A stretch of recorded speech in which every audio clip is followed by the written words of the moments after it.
2004 में कंपनी की हुई थी शुरुआत मुंबई से और डेंटल हेल्थ केयर में कंपनी करती है कामकाज। हम जानेंगे विस्तार से कि कंपनी का एग्जैक्टली कामकाज किस तरह का है, क्या कुछ करती है। आईपीओ की जानकारी दे दूं मैं, 13 तारीख आज आईपीओ खुल चुका है, 15 तारीख परसों होगा बंद। 407 से 428 रुपए का प्राइस बैंड है इस कंपनी के आईपीओ का। 198 करोड़ रुपए, माफ कीजिए 138 करोड़ रुपए का फ्रेश इशू है और 560 करोड़ ऑफर फॉर सेल है, यानी कि कुल मिलाकर इश्यू साइज है करीबन 700 करोड़ समझ लीजिए राउंड फिगर में, और 2350 करोड़ का मार्केट कैप होता है इस कंपनी का ऊपरी प्राइस बैंड पर। आइए, दो खास मेहमान हमारे साथ कार्यक्रम में हो रहे हैं शामिल। राजेश खक्कर साहब हैं जो कंपनी के चेयरमैन हैं, होल टाइम डायरेक्टर हैं और 2004 से खक्कर साहब कंपनी के साथ हैं। एनएम कॉलेज से आपने कॉमर्स में पढ़ाई की है और डेंटल हेल्थ सेगमेंट का 30 साल से ज़्यादा लंबा गहरा अनुभव राजेश खक्कर साहब का है। समीर मर्चेंट साहब भी हमारे साथ कार्यक्रम में शामिल हो रहे हैं। आप एमडी और सीईओ हैं कंपनी के। 2004 से भी आप कंपनी के साथ, इसका मतलब दोनों साथ साथ हैं। Okay. SDM college of dental sciences और हॉस्पिटल धारवाड़ से आपने यहाँ पर कोर्स किया है और 20 साल का आपका भी अनुभव है इस पूरे सेक्टर का। आप दोनों का बहुत बहुत स्वागत है सर, धन्यवाद हमें समय देने के लिए। तो आप दोनों में से प्रमोटर कौन है? या आप दोनों ही हैं? दोनों ही है। आप दोनों प्रमोटर। तो और कितने प्रमोटर हैं सर आपकी कंपनी में? सर और प्रमोटर 3 है, मैं ये और हमारे सीएफओ साहब। और जब भी मीटिंग होती है आप सब एक ही तरह की इसी तरह से सूट पहनते हैं? नहीं सर, इट्स अ कॉम्प्लीमेंट। हम टीथ अलाइनमेंट बिजनेस में है। एग्जैक्टली मतलब इस लेवल तक की अलाइनमेंट होना, इससे ज़्यादा क्या बात हो सकती है? And I mean you are not from same family background, right? नहीं, मामा भांजा है सर। अच्छा, मामा क्या बात है, वाह। ये जो आपका सरनेम खाकर साहब है, वो सॉरी मैंने खक्कर मैंने सही बोला है? परफेक्ट सर, बहुत बढ़िया। तो मामा जी आप हैं? हाँ जी सर, शुरुआत मामा जी। यस 100% सर, उन्होंने पहले शुरू किया। बिल्कुल सर, बताएं जरा आपकी कंपनी करती क्या है, क्या बिजनेस मॉडल क्या है लक्ष्मी डेंटल का? सर लक्ष्मी डेंटल का business model is very simple. हम लोग प्रोसेसेस बनाते हैं, दांत बनाते हैं और B2B2C कंपनी है ये। सो दांत बना के हम डेंटिस्टों को सप्लाई करते हैं और डेंटिस्ट वही दांत पेशेंटों को सप्लाई करते हैं। और हम एक्सपोर्ट बिजनेस में भी हैं, तो हम प्राउडली बोल सकते हैं कि हमारे दांत गोरों देशों में भी जाते हैं और वहाँ पे गोरे पेशेंट हैं उनके मुंह में भी मेड इन इंडिया के दांत लगते हैं। So we are into dental business mainly. दांत यहाँ से एक्सपोर्ट होते बन के? हाँ जी सर, हाँ जी। क्या बात कर रहे हैं? सही में मैं इनके लिए थोड़ा ऐड करूँगा। तो हम जो दांत बनाते हैं सर, हमारा ऑडियंस फ्रॉम चाइल्ड, जहां हम पीडियाट्रिक डेंटल प्रोडक्ट्स है, टीन्स जहां पे हमारे पास टीथ अलाइनमेंट का नया अलाइनर प्रोडक्ट है जो ब्रेसेस की जगह पे modern way of teeth aligners है, और कैप्स एंड क्राउन्स और डेंचर्स है। तो हम कहते हैं हम पूरे life cycle business of teeth में है। अगर बच्चे पैदा हुए और दांत है, तब से अगर लोग गए तब तक हम दांत के बिजनेस में हैं। तो कोई अगर हमें गलती से ऐसे धमकी देने की सोच ले कि तुम्हारी बत्ती ही तोड़ दूंगा, तो हमें डरने की जरूरत हम है ना सर, अभी हम आ गए। बस फिर ठीक है, अब हम दुनिया से लड़ सकते हैं। अच्छा, एक चीज़ बताइए सर, जनरली खक्कर साहब, ये तो बिजनेस बड़ा लोकलाइज बिजनेस है। हर आदमी अपने घर के बाहर, बिल्डिंग के बाहर, अपने मोहल्ले में जो डेंटिस्ट है उसके पास जाके ट्रीटमेंट करवाना चाहता है, राइट? तो फिर ऐसे में आपका बिजनेस मॉडल उनके साथ किस तरह से अलाइन? क्योंकि मैं जाऊंगा, मैं बोलूँगा बचपन से इन्हीं से करवा रहे हैं, इन्हीं से करवा लेते हैं, तो हम तो जाते उन्हीं के पास हैं। सर आपको उन्हीं के पास ही जाने चाहिए। एज आई सेड, हमारा बिजनेस B2B है। हम डेंटिस्टों को दांत सप्लाई करते हैं। अच्छा। आपके बाजू में जो डेंटल क्लिनिक है वो आपके डिजिटल या फिजिकल इंप्रेशन लेंगे। ओके। और बाद में बनाने के लिए हमें ही भेजेंगे। फिर हम जब बना के देंगे दांत, तब जाके आप वो डेंटिस्ट आपको अपॉइंटमेंट देंगे और आपको वो अपॉइंटमेंट में जाके आपके क्राउन एंड ब्रिज फिट करने हैं।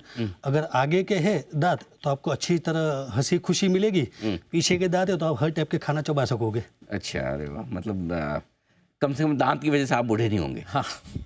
और सर होनी नहीं चाहिए दांत, एक्चुअली हमारा एंट्रेंस है ये। अगर ये बराबर है तो काफ़ी सारे प्रॉब्लम आप सोल्व कर सकते हो हेल्थ बहुत के। बढ़िया, बहुत बढ़िया। अच्छा, अब ये बताएं समीर जी की आईपीओ है आपका 700 करोड़ के आसपास का टोटल। एक तो ये कि जो 560 करोड़ की जो ऑफर फॉर सेल है, जी सर, कौन से इन्वेस्टर्स बेच रहे हैं और क्यों? सर ऑर्बिमेड हमारे में 2015 में आए थे, 10 साल हो गए आज उनको। Venture capital. हाँ, एक प्राइवेट इक्विटी फंड थे जो यूएस बेस्ड है। उन्होंने आज 46% था, जो 23% वो बेच रहे, हाफ अभी भी वो है। अच्छा, ओके। और हम 2.87% प्रमोटर बेच रहे हैं, लेस देन 3%। तो फिर भी हमारे पास पोस्ट इशू 47% हमारे पास है। ओके। और बाकी ये जो 138 करोड़ रुपए आपको मिलने वाला है, जी सर, इसका इस्तेमाल कैसे करेंगे? सर इसमें से 68 करोड़ केपेक्स जा रहा है। हम नया ब्राउन फील्ड है प्लांट में, मशीनरी में एग्जिस्टिंग प्लांट को अपग्रेड करेंगे, मशीनरीज ऐड कर रहे हैं, उसको ऑटोमेट कर रहे हैं हम। डिजिटाइजेशन जो राजेश भाई ने बताया, फिजिकल और डिजिटल इम्प्रेशन में काफ़ी हम आगे है। आज डेंटिस्ट के पास जब माप लेना होता है कैप के लिए तो फिजिकल इम्प्रेशन लेते हैं। आज हम 62% हमारा बिजनेस डिजिटल इम्प्रेशन है। अच्छा, वो अंदर वो खांचा लगा के वो करने की जरूरत भी नहीं, जिसके अंदर वो कुछ मटेरियल डालते हैं गीला, फिर वो दांत पे चिपक जाता है। नहीं, आप डिजिटल ऐसे जैसे फोटो लेते हो वैसे आप स्कैन करके 1 मिनट में भेज सकते हो पूरे वर्ल्ड में। क्या बात कर रहे हैं? यस, ये टेक्नोलॉजी में हम इन्वेस्ट कर रहे हैं और आगे बढ़ रहे हैं। और उसमें सर सबसे बड़ा फ़ायदा ये है कि जब आपको मटेरियल डाल के ट्रे में इंप्रेशन लेते हो, एक तो अनईजी फील होता है, ऊपर से आपकी इंप्रेशन सही आई कि गलत आई पता नहीं चलता है। और से फॉर एग्जांपल कि आप दिल्ली में हो तो आपकी इंप्रेशन लेके जब डॉक्टर को दांत बनाने के लिए अगर मुंबई भेजना है तो ये इंप्रेशन कुरियर करनी पड़ेगी। तो कुरियर करके जब हमारे पास आएगी तो इसका एवेल्यूएट करके पता चला कि अनिल जी की इंप्रेशन बराबर नहीं है तो अनिल जी को वापस जाना पड़ेगा। यहाँ पे तो डिजिटल में आप चेयर पे बैठो, वहीं से हमारा लाइव स्कैन चेक होता है तो वहीं पे पता चलता है क्या बराबर है क्या बराबर नहीं है, तो प्रॉब्लम इज सॉल्व। मेरे को तो अभी एक ऐसी फीलिंग आ रही है, मैं बता नहीं सकता आपको। मैं एक जनरेशन पहले पैदा हो गया हमने तो बहुत दांतों की टुकाई करवाई है एकदम तो इतना आराम वाला काम है ये तो सोचा भी नहीं था। अच्छा, तो ये चीज़ बताइए कि तो फिर आपने कहा कि आप प्लांट में भी इन्वेस्ट करें, तो आपने प्लांट भी लगा रखे हैं? हाँ जी सर हमारे 6 फैसिलिटीज़ है। 1,47,000 स्क्वायर फीट है टोटल फैसिलिटीज़। अच्छा, यस, इतना बड़ा कहाँ है? यस, 3 मीरा रोड में है सर, 2 बोईसर में है, 1 सदन को कवर करने के लिए केरला में है। क्या बात है, अच्छा गजब।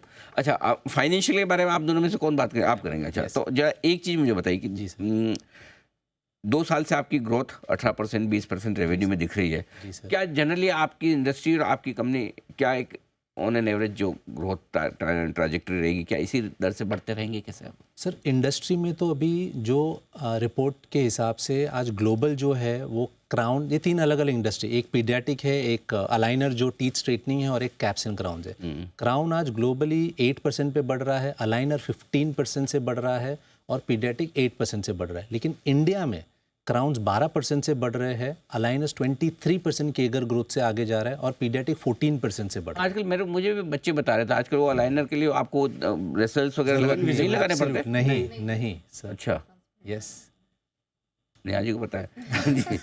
तो अच्छा, तो सबसे ज़्यादा ग्रोथ और वो शायद थोड़ा कॉस्मेटिक वाली चीज़ें, तो पैसे भी उसमें मार्जिन ज़्यादा बनते हैं। मोर कॉस्मेटिक से ज़्यादा कंफर्ट आ गया। जो पहले आप सिर्फ 13-14 साल के थे तो ब्रेसेस लगा के जो कर सकते थे, आज आप स्कूल के बाहर आए तो कॉलेज में तो किसी को मेटल ब्रेसेस लगाने नहीं है। करेक्ट। तो आप इनविजिबल अलाइनर से आप टीथ ठीक कर सकते हो, कॉस्मेटिक भी और फंक्शन भी। क्या बात है, गजब। अच्छा, अब ये बताइए सर, पिछले 2 साल में तो आप नुकसान में रहे, इस साल से मतलब 2024 में आपको प्रॉफिटेबिलिटी आ गया, तो आपके प्रोस्पेक्टिव इन्वेस्टर्स ये जानना चाहेंगे ज़रूर, ये प्रॉफिटेबिलिटी मेंटेन रहेगी और ये पीछे नुकसान से मुनाफे में आने की वजह क्या है? सर 2 साल जब कोविड का इम्पैक्ट आया था, आज डेंटिस्ट के पास शायद सबके दिमाग में लास्ट थॉट थी कि मुझे डेंटिस्ट के पास जाके दांत ठीक कराना। और कुछ करा लो, ये तो नहीं कराऊंगा, ये तो नहीं करा। सीधा अंदर इधर से घुसता है कोरोना। 100%। उसकी वजह से जो इंडस्ट्री में डाउनफॉल आया था, आज वो वापस नॉर्मलाइज हुआ है। तो हमने 24 में अच्छा किया है। इनफैक्ट आप H1 में हमारा परफॉर्मेंस देखेंगे 25 में, तो हमने 85% प्रॉफिट जो पूरे साल 24 में किया था वो हमने H1 में ही कर लिया है। तो ये हमारी ग्रोथ ट्रेजेक्टरी आगे जा रही है। प्लस जो मैंने बताया automation, digitisation, this is all helping India as well. और एक्सपोर्ट भी हमारा 35% एक्सपोर्ट है। ओके। और US, UK और यूरोप में भी हम सेम प्रोडक्ट्स बेच रहे हैं। अच्छा, यहाँ से वहाँ तक? Yes sir. तो एक्सपोर्ट करके जाते हैं? एक्सपोर्ट सर, US हमारा नंबर 1। वहाँ से क्यों? लोग तो बोलते हैं कि अमेरिका की टेक्नोलॉजी बहुत बढ़िया है, बहुत सारे लोग बहुत सारी बीमारियों के लिए अमेरिका जाते हैं, तो अमेरिका वाले हमारे यहाँ के डेंचर जो भी आप करते हो वो क्यों खरीदते हैं? सर आप अगर मुझे पूछोगे जी, ना, जी। तो हमारे हिंदुस्तान के जो डेंटिस्ट है वो बहुत ही अच्छे हैं। एक तो वहाँ से डेंटल टूरिज्म शुरू हो गया। अच्छा। लोग अभी दांत बनाने इंडिया में आ रहे हैं। ओह, दांत बनाने इंडिया में आ रहे हैं और ये सीज़न होती है कि नवंबर, दिसंबर, जनवरी, वो टाइम पे काफ़ी ऐसे पेशेंट आते हैं जो अभी डेंटल ट्रीटमेंट करते हैं। प्लस अमेरिका में जो वहाँ पे जो डेंटल लेबोरेटरिया है वो क्वालिटी और वो सर्विस नहीं दे पा रही है जो एज ए इंडियन कंपनी हम दे पा रहे हैं। प्लस उनको प्राइस का बेनिफिट तो होता ही है, तो वो हिसाब से उनको अगर इक्वल क्वालिटी मिल जाती है अमेरिका के हिसाब से और प्राइस में बेनिफिट मिल जाता है, तो वहाँ पे चेन ऑफ क्लिनिक्स काफ़ी है कि 200 क्लिनिक की एक चेन, 1000 क्लिनिक की एक चेन। तो वो चेन चाहती है उनका भी तो कॉस्टिंग डाउन हो, उनको क्वालिटी वैसी मिले कि पेशेंट को बार बार बुलाना ना पड़े।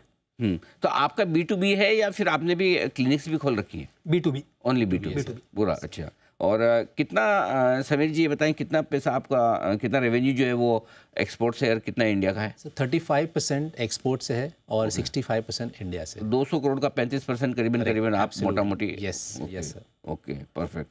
अच्छा आपकी ग्रोथ स्ट्रेटेजी क्या है जरा राजेश भाई ये बताइए, क्या आप ऑर्गेनिक इसी तरह से B2B में है तो वैसे एक्सपांशन करेंगे या आपने कोई रिसेंटली कोई एक्विजिशंस वगैरह भी किए हैं? सर B2B से एक्सपांड करेंगे और ग्रोथ स्ट्रेटेजी ऑर्गेनिक ही रहेगी। तो आपके तो कंपटीशन सारे अनऑर्गेनाइज सेक्टर से होता होगा, मतलब जो मेरे ख्याल से आपकी लिस्टेड कंपनी पहली होगी इस फील्ड। जी सर। और तो कोई नहीं है ना? नहीं जी। सर। मेरी नॉलेज में तो नहीं है शायद, राइट? तो कंपटीशन तो लोकल दांत बनाने वालों से ही होता होगा, बॉम्बे में भी ढेर सारे होंगे। सर सच्ची बोलूँ तो हमारी कंपटीशन हमारे साथ ही है। हम अपने आप को डे टू डे कितना इम्प्रूव करेंगे, अपनी क्वालिटी कितनी सुधारेंगे, अपनी सर्विस कितनी अच्छी देंगे, वो हमारी कंपटीशन है। तो आपके साथ क्या डॉक्टर रजिस्टर होते हैं या क्लिनिक्स रजिस्टर या हॉस्पिटल रजिस्टर होते हैं कि हम आप ही से बनवाएंगे दांत? तीनों। अच्छा। जो हॉस्पिटल में अगर डेंटल क्लिनिक है तो वो भी हमारे साथ आते हैं। डॉक्टर्स जो क्लिनिकों में काम करते हैं वो भी हमारे साथ आते हैं और क्लिनिक्स भी आते हैं। तो हम टाइम टू टाइम है ना लेक्चर्स रखते हैं, एजुकेशनल सेमिनार्स रखते हैं और डेंटल एग्जीबिशंस में पार्टिसिपेट करते हैं। तो वहाँ से डॉक्टरों का मिलना हो जाता है हमारे साथ। तो वो फिर जब हमारे वहाँ पे एग्जीबिशन में हमारे प्रोडक्ट देखते हैं, हमारी सर्विस देखते हैं, तो दे से ओके आप यहाँ पे आके मिलिए और हमें आपकी डिटेल दीजिए, we want to work with you. तो आपने कितने अपने डॉक्टर्स वगैरह ये रजिस्टर कर रखे हैं? 22,000 डॉक्टर्स है India across country? Across country. बाहर के भी तो होंगे? बाहर के भी है, यस। 22 में अप्रॉक्सीमेटली 2,000 बाहर के रहेंगे और 20,000 इंडिया के डेंटिस्ट हैं। जो डॉक्टर्स भी होंगे, हॉस्पिटल क्लिनिक्स हाँ वगैरह? जी, हाँ ओके ओके। तो 20,000 तो बॉम्बे में कितने होंगे? बॉम्बे में तो सर इंडिया में 2 लाख क्लिनिक्स है 2 लाख में से अभी तक 20-22 तक पहुंचे? 20-22 तक हम आए हैं। मतलब अभी भी यस जगह पोटेंशियल। 2 लाख से ज़्यादा क्लिनिक। चलिए बहुत बढ़िया। अच्छा कोई आपकी कंपनी पर कुछ कर्ज भी है, डेट रिडक्शन भी कर रहे हैं आप इस वक्त या नहीं? हाँ जी सर, तो उसमें से 27 करोड़ का डेट रीपेमेंट कर रहे हैं। ओके 27 करोड़ 138 करोड़ में से। Yes. और बाकी आपका general corporate purpose. General corporate. चलिए बहुत बढ़िया सर। मेरे ख्याल से तो मैं आपसे लगभग सारी बातें पूछ चुका हूँ, एक्सेप्ट कोई दांत से रिलेटेड पूछना बाकी रहेगा तो अलग है। बाकी बिजनेस की तो सारी पूछ चुका हूँ। राजेश जी और समीर जी आप दोनों का बहुत बहुत धन्यवाद Thank you so समय देने के लिए। और एक चीज़ कहना चाहूँ, मतलब ऐसी मामा भांजे की स्मार्ट जोड़ी मैंने एक ही जगह देखी, गोविंदा और कृष्णा की, बाकी दूसरी आपकी है सर। अच्छा काम करते रहें इसी तरह से, लोगों के चेहरे पे मुस्कुराहट लाते रहें। और कुछ लोगों को जिनको अपनी बत्ती से दिखाने में थोड़ी शर्म आती है उनकी ठीक करके उनको उनके जैसे और मुस्कुराहट लाएं। आपके IPO के लिए बहुत बहुत शुभकामनाएं सर और धन्यवाद स्टूडियो में आने के लिए हमें समय दिया। Thank you sir, thank you very so much much sir.